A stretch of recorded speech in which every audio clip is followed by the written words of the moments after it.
So today I will give you tips on growing that long hair, Daniel-san. But first you must wax on, wax off, wax on, wax off. Today I'm going to be sharing with you my tips for growing long hair.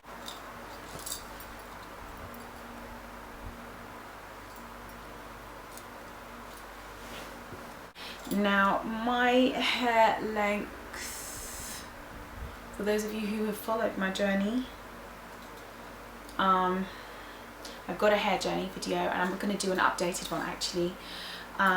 My hair literally stayed at between neck length and collarbone length for many years, pretty much my entire life, and I was able to grow my hair to pretty much now hip length, and there are a few practices which I changed which made a world of difference. Now, whether you are Asian, whether you are white, whether you are mixed race, whether you are black, whether you are curly or relaxed, I think that these tips will work for you, so make sure you stay tuned. Tip number uno.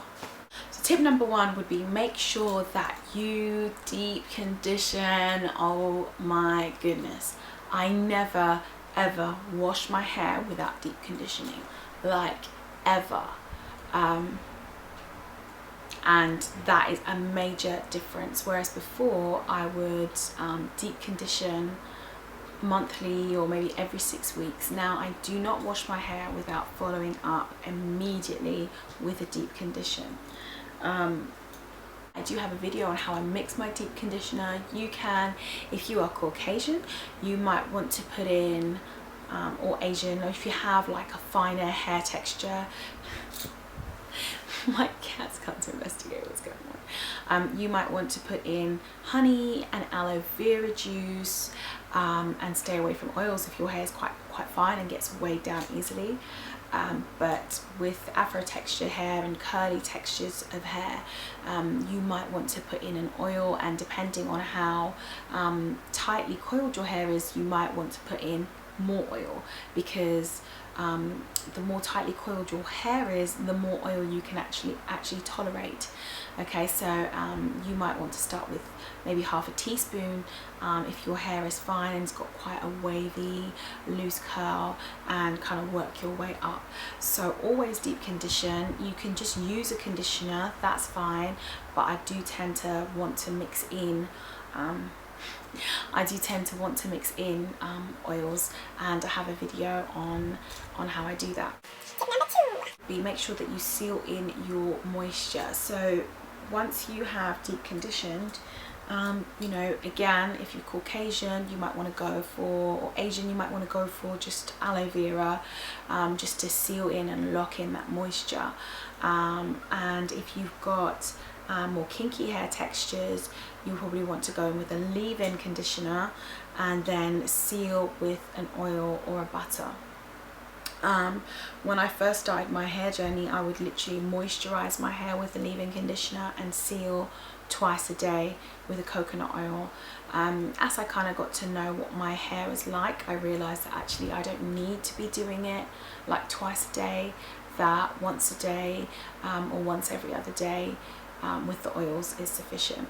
So make sure that you moisturize, and so in order to moisturize, you must use a water-based leave-in, or immediately after rinsing out your conditioner, seal with aloe vera if you've got like Caucasian style hair or Asian style hair. But yeah, with me, I use a leave-in conditioner that has, like, the first ingredient is water, and then just seal very lightly with an oil. It's normally coconut oil or Afro-Veda oil is what I use to seal. Sorry, my cat's just chilling out with me. Tip number three. The other thing that I would suggest would be to use protein or henna to strengthen your hair. So when I started my hair journey, I would literally use egg. I would beat an egg with oil and conditioner and use that as a pre-poo, which is a treatment before you shampoo your hair. I highly recommend it, okay? It is incredibly strengthening for the hair, and I would not ever leave it in for longer than 20 minutes. If you are new to using protein treatments, you might want to start with 5 or 10 minutes. Oh my gosh, my cat is chasing a fly and he nearly just knocked over the camera. Thanks for that, Tigger. So yeah, you might want to start with 5 or 10 minutes, but basically just whisk up depending on your length. I mean, I normally use 2 eggs and throw in some just a cheap conditioner. You can use Aussie or you can use Alberto or something, you know, just from the pound shop, and I just mix that up and then throw in loads of oil. I really like using avocado oil and olive oil in there. Just mix that up and then just saturate your hair from your scalp all the way down.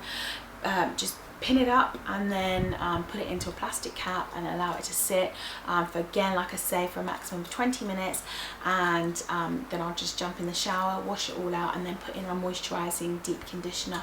Always follow with a moisturizing or balancing conditioner. So the reason that's important is because it prevents your hair from splitting, okay? So you've done the moisture, so you've added the moisture. The moisturization allows your hair to be supple. Do you like that little... Sorry. So yeah, the moisture allows your hair to be supple, and then the protein gives it that strength, okay? So it's not easily broken now. It's not strong but brittle, and it's not moisturized and easy to break and springy, okay? So if you've got moisture and protein in balance, then you know that is a pretty big step to growing long hair. What I like to do to strengthen my hair nowadays, I don't really do the egg thing that often, except if I'm using it maybe with a straight henna treatment. But mainly at the moment I utilize henna, but I use it in a tea spray. I have got a video on how I make that. I'm going to link it here.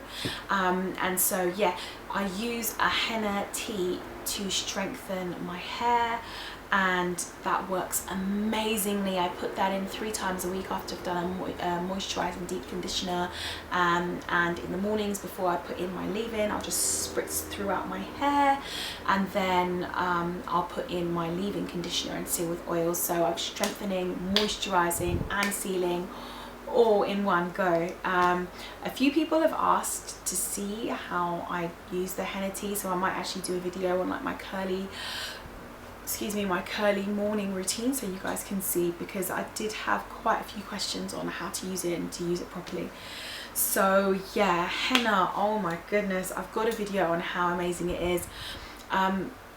It strengthens the hair like nothing else, okay? It is renowned. I mean, it's used all over Africa, Morocco, India, and you know, especially the Indians and the Moroccans, they know a good deal about taking care of and growing healthy hair.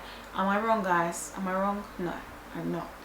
Come on, my Moroccans and Indians, comment below. It's true. It is very true. It is amazing in its strengthening abilities and its conditioning abilities. And like I say, if you're interested in more details, I do have a video on that, so that will be linked there for you to check out. My other tip would be to utilize other Ayurvedic herbs, okay? Shikakai is known to really stimulate hair growth. Shikakai and amla, spraying that on your scalp, and again I usually add that into my henna teas for my spritzes, and I spray it on the scalp all the way down 3 times a week. So my other tip would be use Ayurvedic herbs, get to know your herbs. You might be thinking, what's this woman chatting? Honestly, the world of difference it makes is just unreal. Trim only when necessary. I used to one of my issues was I used to trim my hair like every 6 to 8 weeks, and no, I would say every 8 weeks I used to trim my hair, and that was just way too often. You need to see if your hair requires it. Is it damaged? Is it looking weathered? Do you see split ends? Do you see single strand knots forming? If the answer to those questions is yes, then go ahead, trim your hair. But if your hair is looking fine, the ends are looking good, I mean, there is really no need to excessively trim, because you're just going to cut back on your progress. And I know that stylists say that you should trim every 8 weeks. But let's face it, I mean, they've got a business to run, you know. I mean, if you are using a lot of heat in your hair, then actually that's a good idea. But if you are, you know, protective styling, if you are moisturizing, sealing, deep conditioning, you know, and your hair is being pampered, you're not going to need to cut your hair that often. I find that when the seasons change, maybe every 3 to 4 months, I might feel the need to actually get a trim. I mean, I think in the second year of my hair journey, I just dusted throughout the year, and then at the end of the year I got a trim. So I literally just did the search and destroy method, but ain't nobody got time for that anymore, okay? Especially not with a little one, okay?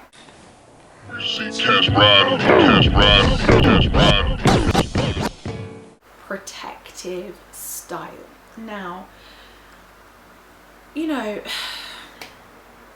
if your hair is constantly like just exposed, it is going to get caught in stuff. I mean, I can't tell you how often in the day, even though I've got my hair straight and I'm enjoying my length, and it feels great to, you know, actually be able to see what the length is like, because the shrinkage when I've got my hair curly doesn't allow me to see what my length is like. I can't tell you how much of the day my hair is actually pinned up, okay? When I'm driving to wherever I'm going, my hair is just literally, here's my clip, this is what I use, I just clip it up into a bun. When I arrive where I'm going to be and I, you know, say I want to let my hair up, I will do that when I get there. But yeah, protective styling, and there's loads of different protective styles that you can use. My favorite is a bun. You can do fishtail braids, French braids, you could do twists, but if you're going to use a true protective style, you do your 2-strand twist and then you put it into, I don't know, you can turn it onto itself, onto an Alice band, or under itself, or put it in a bun, but the ends need to be protected if it's going to be a true protective style. Okay, so protective style is a style in which your ends of your hair are not exposed to the elements, okay? So if you think about how the winter affects your skin and dries your skin that's exposed, which is on your face, and cracks it, okay? That's the same thing that happens to your hair. It ends up feeling or becoming dry or brittle, and you know, you're going from the cold outside and then into the central heating, and all of that just contributes to damaging your hair. I mean, your face gets dry and it's got like a fresh supply of nutrients and oxygen, let alone the ends of your hair, which is probably years old. So I would say make sure that you protect your style and minimize your handling of your hair. I know I'm being hypocritical right now because I touched my hair like 1,000 times in this video, but it's only because it's a novelty. My hair's been straight for 3 days and I'm like, ooh. But generally speaking, I mean, I could bun my hair and just leave it in a bun for 2 days and like not actually manipulate it, just freshen up my edges, and nobody knows the difference. A bun's a bun. I wear buns most days. Boring, I know, but if I could be bothered, there are loads and loads of fun protective styles that I could do. So yeah, find you a protective style and minimize your fidgeting or fiddling with your hair, okay? Because again, continual contact and pulling and tugging, that actually breaks the ends of your hair, and therefore you don't see retention of length. There's this massive myth out there that black or afro hair does not grow that is completely false. The amount of times I've had women say, what do you do to make your hair grow? I can't get my hair to grow. That's not true. If your hair didn't grow, you would not have to relax it. You would not have to, you know, touch up ends, like, you know, retouch your color or your relaxer. You wouldn't have to take your extensions out and put, you know, a fresh batch back in. It wouldn't, you know, the braid that you've got in your hair wouldn't end up down here with all that, you know, non-braided hair at the roots, if you get what I'm saying. So our hair does grow, but we just need to make sure that we're taking care of the ends, because if your hair is growing an inch every month and it's breaking 3/4 of an inch, let's say, then you don't actually see any progress.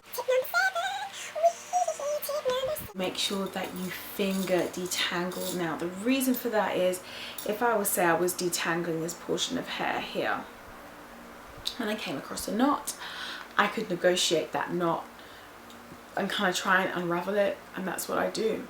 Whereas if you have a comb, it's just like you are forcing it through and it's going to snap the hair. And I think that that is probably one of the biggest things to retaining length. I mean, I was speaking to a lady the other day and she was like, oh, what should I do? My hair's not retaining any length. I deep condition it, but my hair is still not growing. And I was like, well, how do you detangle your hair? And she used a comb, and, you know, was, I would say, quite rough with detangling her hair. So I would say detangle with your fingers first. Once you've done that, you can go in with a comb. And that will be, of course, tremendously important in helping you retain length, because if you have a knot that, let's say there's some more length after that and there's a knot up here and you're trying to comb that through and you break it, all the hair beneath it is broken, and over time you'd be surprised how much breakage you can actually accumulate to the ends of your hair and how weathered the ends of your hair end up looking, and of course then you need to trim it. So I would say finger detangle. It has been, I think, in addition to deep conditioning with oils, it's been probably the most critical to helping to retain length. Minimize your use of heat. So I straighten my hair at the moment once a year, once every 12 to 14 months. Now that I've attained the length that I am aiming for, I might do that every 6 months. I do not see myself doing my hair, straightening my hair more than every 6 months, and realistically it might just stay as once a year, just to kind of change things up. And the reason for that is, everybody knows it damages your hair. I remember when I started my hair journey, one of the very first times I went to a professional to straighten my hair, and she passed the straightener in through my hair too many times. I could literally see the burnt, literally the ends of my hair had like white bulbs all the way up my hair shaft. You could see like the damage. And you know, if you use heat, you know what I'm talking about. If you use heat a lot, you know what I'm talking about. So of course it's growing, but it's breaking in that direction because of excessive heat, and you're not going to retain length. Now if you are, say for example, transitioning and you know you're wanting to use heat to make sure that your relaxed ends and your roots are a similar texture, or you know you struggle, you might want to do something like do a Bantu knot out. You might want to try doing a Bantu knot out.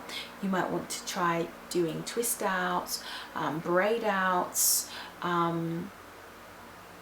putting your hair in braid extensions.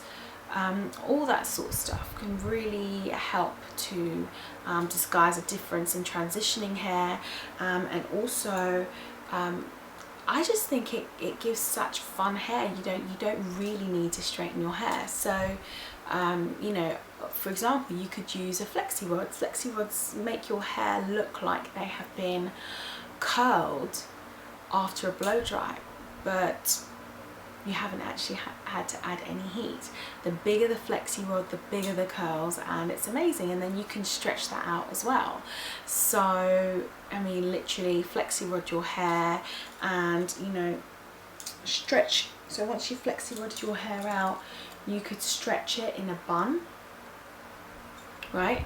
And then stretching it in a bun elongates the curls even further, so it looks even more like you have blow dried it and then curled it with a wand.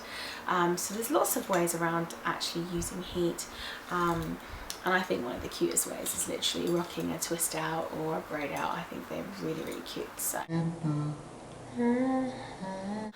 my last tip, I know this might be controversial and some people might not agree with me that it actually works, but it works. Growth aids, okay? Now, there are lots of companies out there that might say, yeah, use this and it's going to take you from bald to, you know, full head of hair. I'm not saying trust every single suggestion out there, but the ones that I have tried and tested, Grow Out oil. I have tried and tested Grow Out oil, 2.5 or 2 and a bit inches in 8 weeks I was able to grow. I don't really use, I mean,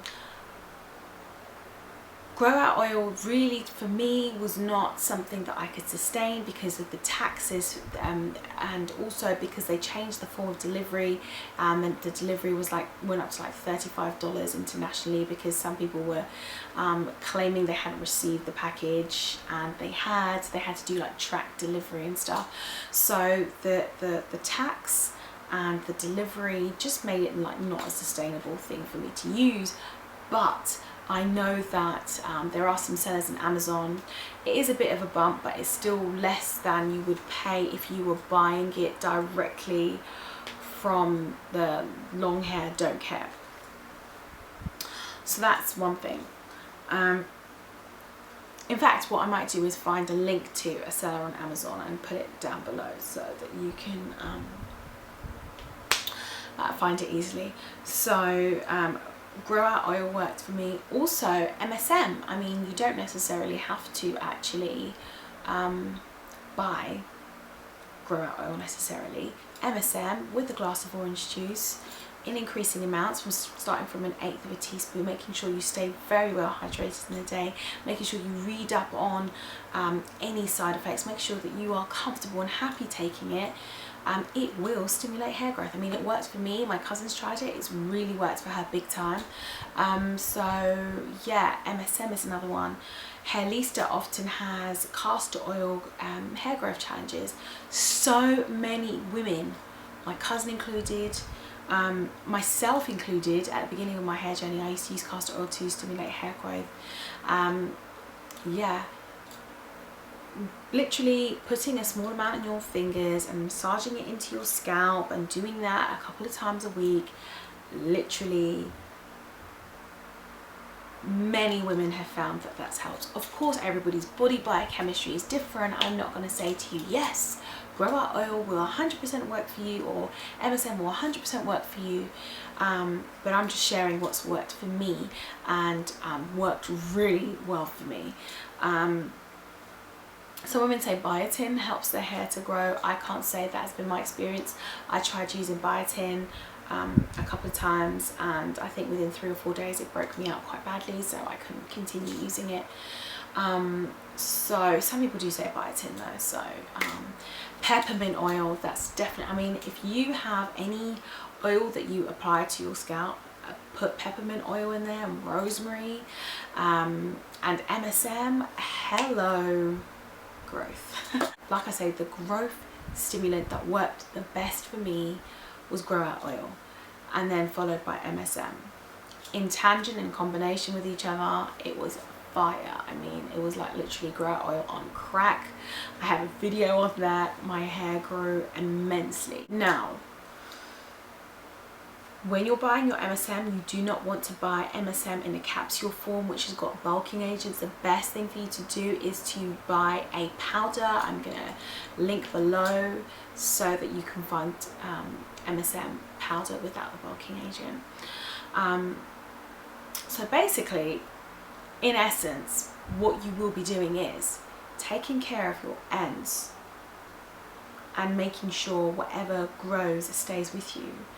And you can just allow your normal growth of rate, or if you would like express growth, you can use a growth aid such as Grow Out oil, peppermint oil, rosemary oil, MSM. And all of the above in tangent, like I say, are awesome for growing your hair. So I really hope you found this video useful. In summary, baby your ends, be gentle with your ends, protect your ends. It's all about the ends: moisturizing, sealing, deep conditioning, trim only when necessary, and also utilize a growth aid, and you will retain and grow hair. Like I say, my hair length was about here for most of my life, and as you can see,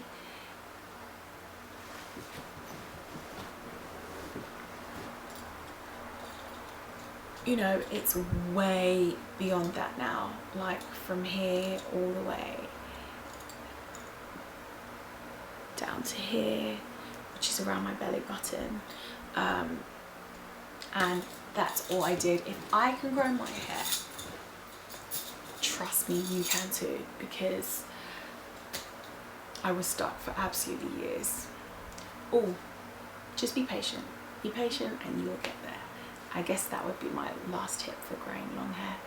Okay, blessings guys. Make sure that you subscribe, make sure you thumbs up this video, and also keep in touch. Curly Proverbs on Facebook and on Instagram. Blessings. Bye.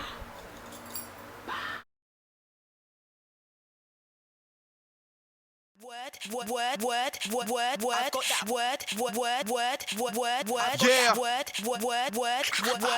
been reading that word, living that word, digging that word, giving that word. I got that word on my lips, the words in my palm.